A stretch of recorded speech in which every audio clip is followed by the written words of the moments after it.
Olá pessoal, estou de volta aqui no meu canal. Hoje ainda falando sobre eleições presidenciais. Domingo agora, dia 28, o Brasil irá eleger o seu presidente.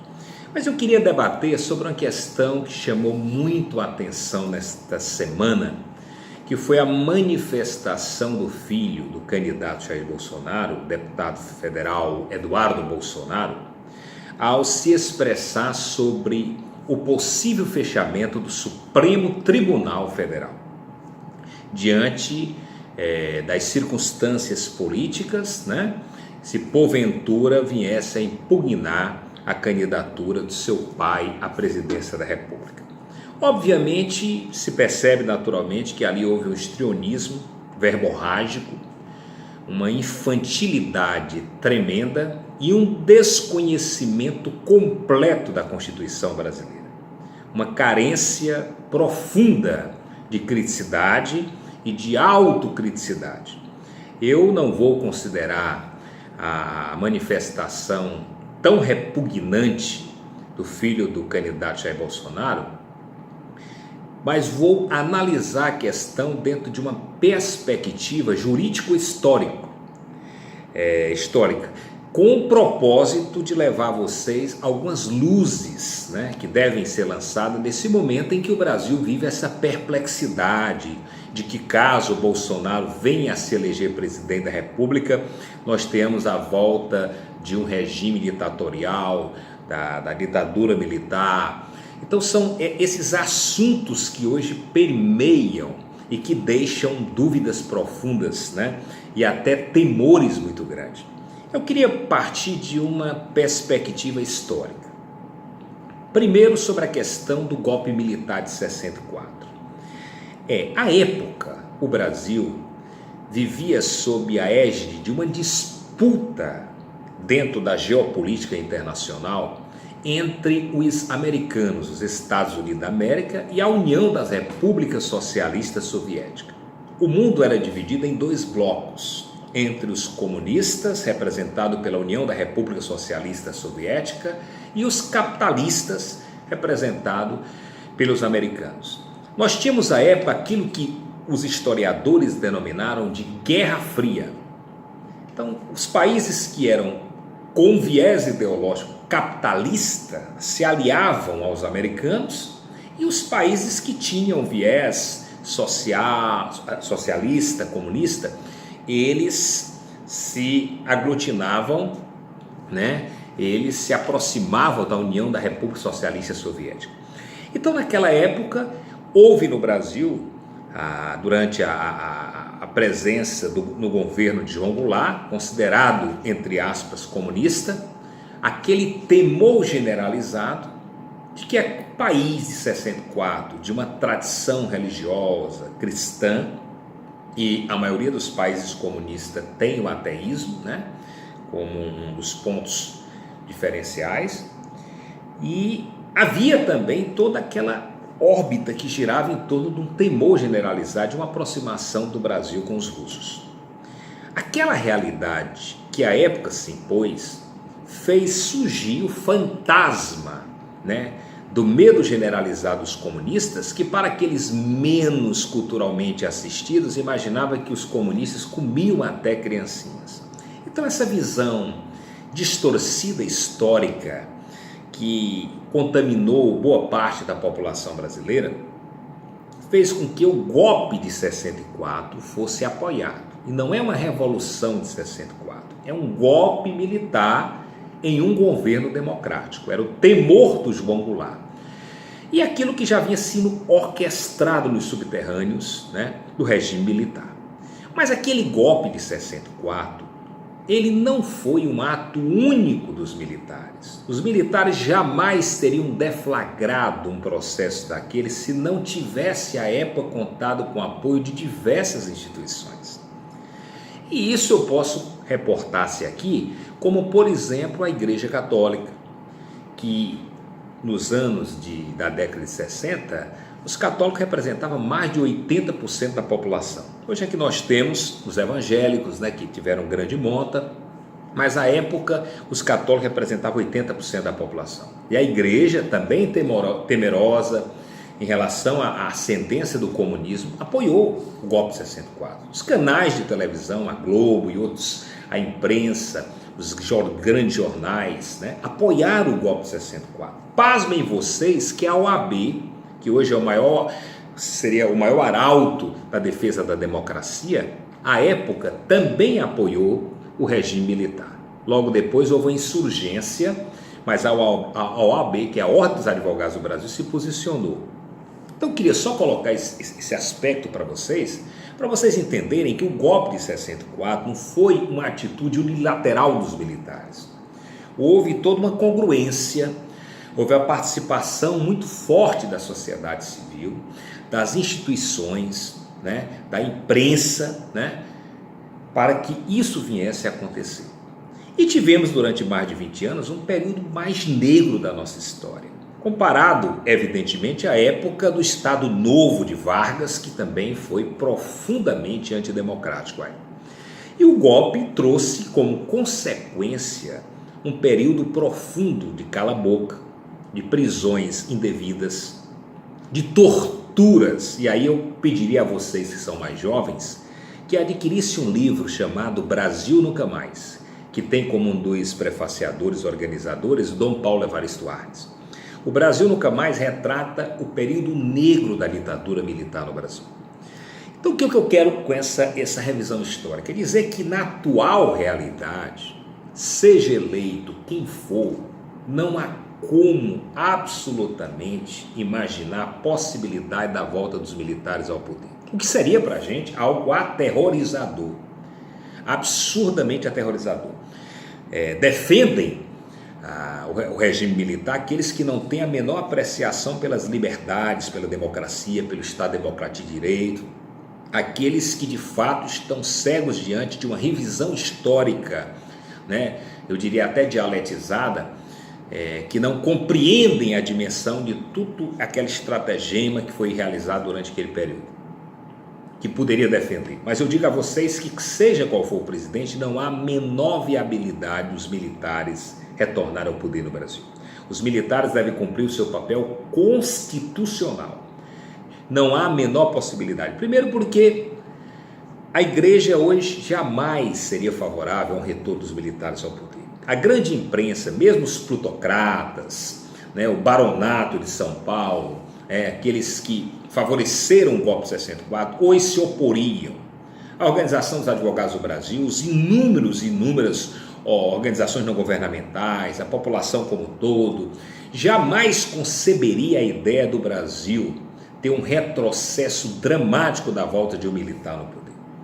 Tanto é isso que, dentro da esfera da geopolítica internacional, essa visão tenentista, militarizada, ela há muito, se autodestruiu e há muito também se apagou do cenário das grandes nações e também até das nações periféricas, onde muitos ditadores ainda resistem, como por exemplo na Arábia, como ali na Ásia, outros países do Oriente Médio, mas que estão caindo por terra. Então é inconcebível hoje imaginar um regime totalitário, um regime ditatorial. Precisa ser muito pequeno, ter uma visão histórica muito pequena para imaginar a possibilidade dos militares voltarem a comandar a nação brasileira. Isso não há a menor probabilidade de acontecer, nem que o presidente futuro tenha por ele simpatia ou não tenha, isso absolutamente é inaceitável. Até porque nós devemos levar em consideração a perspectiva montesquiana que hoje prevalece nas grandes democracias do mundo, no Estado de Direito, que é a separação dos poderes. Essa ideia dos freios de um poder sobre o outro, que cabe ao executivo, que cabe ao legislativo, que cabe ao judiciário. E os militares estão além dessa perspectiva e aquém do Estado Democrático de Direito, porque tem como guardião, tem como processo basilar a Constituição Federal. Então esse era o primeiro ponto que eu queria destacar no meu vídeo de hoje, sobre essa impossibilidade. Depois nós vamos falar também sobre o fechamento do STF. É possível o fechamento do STF, um governo fechar o STF, um presidente da República fechar o STF? Eu posso dizer de antemão para vocês que não há a menor probabilidade. Por quê? Porque nem quando as baionetas, desde Floriano Peixoto até o regime militar, não houve o fechamento do Supremo Tribunal Federal, que é a Corte Suprema do país. Não há liberdade, não há democracia, não há Estado democrático de direito sem uma justiça imparcial, sem uma justiça autônoma, sem uma justiça que tenha os pilares para defender a fortaleza, a estrutura para defender os pilares da democracia, aqueles artigos que estão esculpidos lá na Constituição Federal. Dentro de um revisionismo histórico, nós vamos ver que os ditadores quiseram encontrar entremeios, né, com relação a diminuir o tamanho e a força da justiça brasileira, principalmente do STF. Eu, a propósito, estou lendo, quase terminando um livro, até comentei com vocês aqui no canal, que é Tanques e Togas, o STF e a ditadura militar, que é muito propício para o momento, né? É um trabalho feito pelo Philippe Leconte, foi uma pesquisa exaustiva, e a gente pode ver nesse livro como foi tratado ao longo do processo histórico o STF. Então, quando, por exemplo, um presidente se inquietava porque aqueles ministros tinham viés ideológico, por exemplo, mais voltados à esquerda, aqueles direitistas totalitários, no lugar de ter 11 ministros do STF, botava mais 8, aumentava as cadeiras do STF para poder indicar os seus apaniguados. E como foi o STF na ditadura militar? É claro, um regime de exceção, um regime antidemocrático, onde tiveram vários atos institucionais que calaram as pessoas, que caçaram políticos, que baniram pessoas do país, que torturaram. É óbvio que em estado de exceção desse, o STF não agiu e não tinha a liberdade de agir como tem hoje. E a gente pode, através desse livro, que eu comentei com vocês, ver situações muito peculiares, né? Situações como, por exemplo, a do presidente à época, o ministro Ribeiro da Costa, ter em alto e bom som divulgado na imprensa, quando foi, de certa forma, algumas das ações que estavam sendo julgadas pelo STF e os militares mandavam recados que não cumpriria, como, por exemplo, habeas corpus de presos políticos, inimigos da ditadura militar. E, certa feita, o próprio ministro do Supremo Tribunal Federal, época presidente Ribeiro da Costa, disse: olha, se vocês não cumprirem, eu vou pegar a chave, fechar o Supremo e mandar a chave lá para o Marechal Castelo Branco, por coincidência cearense, e entrego a chave, era presidente, né, à época, né, e entrego a chave do STF. Marechal Castelo Branco, à época, fez uma visita de cortesia ao STF, né, numa tentativa de apaziguar os ânimos, né, e dizer: olha, nós estamos, né, confiamos na justiça brasileira, não vamos descumprir, embora saibamos que havia sempre aquela tentativa de aumentar o número de ministros. Nós tivemos situações, por exemplo, onde ministros foram obrigados compulsoriamente à aposentadoria, né? Aqueles ministros que divergiam, né, do sistema, aqueles ministros que eram contra os regimes totalitários. Estou falando de Floriano Peixoto, estou falando da época de Getúlio Vargas, estou falando mais especificamente do regime da ditadura militar. Então houve situações que de fato o STF sofreu dificuldades, né? Houve manifestações à época muito semelhantes a essas que estão tendo agora, desses militares da casernas, aposentados, tresloucados, como recentemente, agora ontem, um atacou a ministra Rosa Weber, presidente do TSE. Nós tínhamos à época também esse tipo de manifestação, esse tipo de histrionismo antidemocrático. Mas mesmo assim o STF sobreviveu a toda a ditadura militar. E após a Constituição de 88, o STF assumiu, né, no cenário jurídico brasileiro, né, um apogeu, uma protagonização que, a meu ver, eu considero até que tem que ser revisionada, não os poderes do STF, mas eu diria a protagonização. Mas a protagonização que acontece, na maioria das vezes, é pela ausência de atitude da Casa Legislativa. A Casa Legislativa brasileira legisla muito mal, é muito omissa. Isso faz com que o judiciário tenha que tomar frente em determinadas circunstâncias e situação. Mas hoje o STF é um poder estabelecido, acreditado, é um poder que representa o esteio, ou seja, o esqueleto do Estado democrático de direito, né, com uma formação bem heterogênea de ministros, né, que tem opiniões contrárias, mas que absolutamente, em qualquer que seja o presidente eleito no domingo, haverá a sua descontinuidade, haverá o seu fechamento. Isso é balela, isso é idiotice, isso é imbecilidade, né? Isso é algo que é injustificável em pleno século XXI. O STF continuará sendo a mais alta corte do país, continuará julgando da mesma forma que vem julgando, né? Mesmo com algumas questões que são amplamente questionáveis, mas há um lado muito positivo do Supremo Tribunal Federal, há um lado muito positivo hoje da justiça brasileira. Vocês imaginem até bem pouco tempo que a gente considerar que um Ike Batista poderia ser preso, que um senador da República pudesse ser preso, que um ex-presidente da República pudesse ser preso, era algo inconcebível. Então nós avançamos muito, o Brasil avançou muito, apesar da nossa puerilidade democrática. Nós somos um país que fomos muito atravessados por impeachments, por por golpes, enfim, um país que teve uma história política muito conflitante, mas nós somos uma democracia que cada vez mais amadurece. E aí cabe a cada um de nós exercer um juízo de valor mais apurado e sabermos da nossa responsabilidade no domingo. O que nós queremos eleger? O que nós propomos para o Brasil?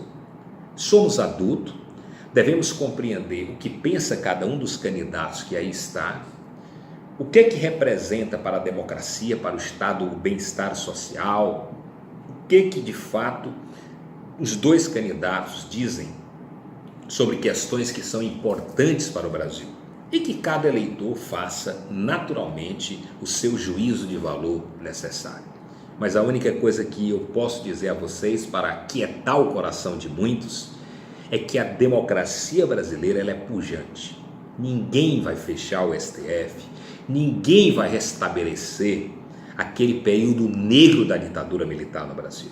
Um período que deve ser esquecido e deve ser relembrado pelas gerações mais jovens, exatamente como uma forma, né, de evitar que uma situação tão drástica como essa possa vir hipoteticamente acontecer no Brasil. Nós confiamos nas instituições e acreditamos no processo democrático brasileiro. E que cada qual exerça seu voto com a consciência, sem paixões, sem preconceitos, né? Sem visões teleguiadas, porque infelizmente muitas vezes o eleitor pertence a um grupo, pertence a uma religião, pertence a uma escola e de repente se sente tolhido de uma visão crítica mais apurada e vai, como quem diz, a Maria vai com as outras, né? E na hora do voto a gente tem que agir com a nossa consciência plena. É o Brasil que está em jogo, é a democracia brasileira, é o futuro dessa nação, os muitos brasileirinhos que estão chegando hoje. Então, com seriedade, com compromisso e muito respeito e, acima de tudo, com espírito elevado, exerçamos a cidadania no domingo. E que Deus, né, que é o Pai Celestial, o Absoluto, possa abençoar a nossa nação. Até o próximo vídeo. Se vocês gostaram, evidentemente, compartilhe com outras pessoas esse debate para que cada vez mais a gente possa fazer da política um ambiente saudável de crescimento. Até o próximo.